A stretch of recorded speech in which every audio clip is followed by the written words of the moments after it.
కాపాడుకోవాలంటే మీ సొంత వనరులే మిమ్మల్ని కాపాడుతాయి ఎప్పుడైనా కానీ కూడా. అంటే ఈ కెనాల్ ఈ ప్రాజెక్టులలో నీళ్ళు రావాలంటే మనకొచ్చే నీళ్లు నిజామాబాద్ నుంచి రావాలి. నిజామాబాద్కి ఎక్కడి నుంచి రావాలి? మహారాష్ట్ర నుంచి రావాలి. మహారాష్ట్రలో అధిక వర్షాలు ఉంటే అక్కడ గోదావరి నిండి వాళ్ళు వదిలేస్తే దెన్ మన గోదావరి బేసిన్లో నీళ్ళు వస్తే నిజామాబాద్, కరీంనగర్, వరంగల్ అన్నీ దాటి మనకు వస్తాయి నీళ్ళు. ఆలోచించండి. సో ఇవన్నీ చాలా పెద్ద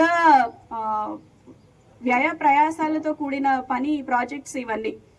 అలా కాకుండా మన ఊర్లో అదే వర్షం అన్ని చోట్ల పడుతుంది. ఎంత పడితే అంత, 10 సెంటీమీటర్లు పడితే 10, 50 అయితే 50, ఎంత అయితే అంత. ఎవరి ఊర్లో ఎవరి పంటల్లో వాళ్ళ సొంత పంట కుంటలు ఉంటే వాళ్ళకి సొంతంగా నీరు అవైలబుల్ ఉంటుంది కదా. సో అందుకని ఈసారి విబిజీ రామ్జీలో కూడా మేము పెద్ద ఎత్తున ఈ ఫామ్ పాండ్స్ పంట గుంటలు ఏవైతే ఉంటాయో వాటిని ఎంకరేజ్ చేస్తున్నాము. 5 ఎకరాలు లోపు ఉన్న రైతులు ఎవరైతే ఉన్నారో కనీసం మీ భూమిలో ఒక గుంటనో ఒక 1.5 గుంటనో ఒక ఫామ్ పాండ్కి అలొకేషన్ చేయండి. దానివల్ల మీకు వచ్చే నష్టం ఏమీ లేదు. మీరు దాంట్లో చేపల పెంపకం చేసుకోవచ్చు. మీకు దాంతోనే మీ భూగర్భ జలాలు పెరుగుతాయి. ఇట్లా ఎప్పుడైనా ఎమర్జెన్సీ సిచ్యువేషన్లో మీకే నీళ్ళు అవైలబుల్ ఉంటాయి. సో అన్ని విధాలుగా అది మీకు ఎట్లయినా ప్రాఫిటబులే. మీకే పని దినాలు కల్పిస్తాము. పని దినాలు కల్పించడం వల్ల మీ ఊరికి మళ్ళీ మంచి రోడ్లు వేసుకోవడానికో, డ్రైన్లు వేసుకోవడానికో, ఏదైనా బిల్డింగ్ కట్టుకోవడానికో మీకే మళ్ళీ వెనక్కి వస్తుంది. అన్ని విధాలుగా ఇది లాభదాయకమే. సో ఆలోచించండి. సర్పంచ్ గారికి కూడా నేను రిక్వెస్ట్ చేస్తున్నాను, ఫస్ట్ జిల్లాలో ఉన్న అందరు సర్పంచెస్ మారాలి. మీరు ఎవరు కూడా వరి వేయొద్దు.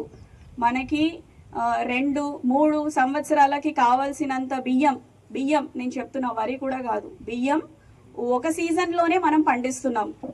2-3 సంవత్సరాలకి సరిపడా బియ్యం ఒక సీజన్లోనే మనకి సరిపోతుంది.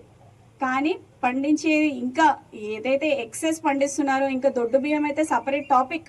సన్న బియ్యం కూడా మీరు ఎక్సెస్ ఏదైతే పండిస్తున్నారో అది స్టోర్ చేసి అది కూడా కొద్దిగా స్పాయిల్ అవుతుంది, డ్యామేజ్ అవుతుంది. సో ఆలోచించండి. టోటల్లీ మానేయమని చెప్పట్లేదు. మీకు ఎంత కావాలో అంత పండించండి.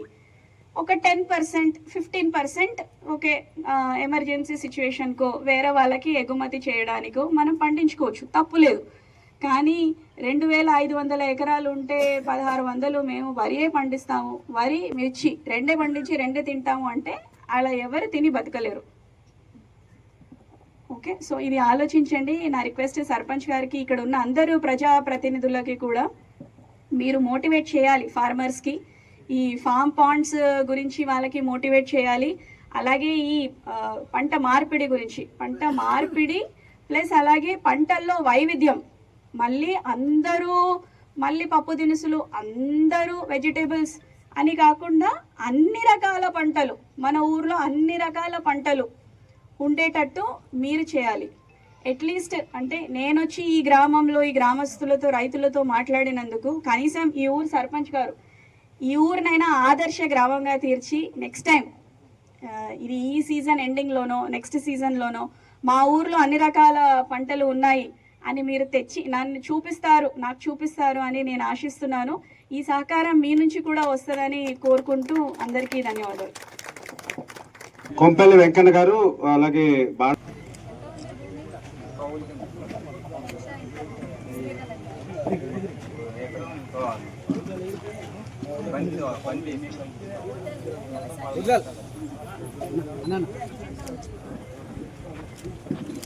మీరు కనీసం 7-8 ఎకరాలనే.